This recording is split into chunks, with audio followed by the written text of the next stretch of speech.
Assalomu alaykum do'stlar. Mana bitta obyektimizni ham bitirib oldik. Bu yerda devorlari plastik va patralari plastik bo'lgan ekan.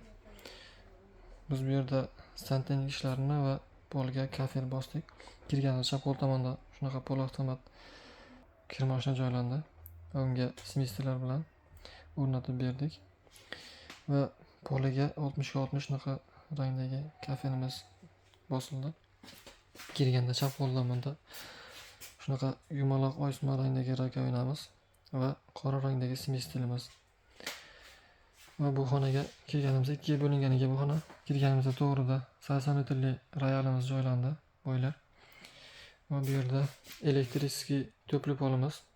To'pli pol faqat shu dushovoy xonaning o'ziga bo'ldi. Va 10 sm trapimiz.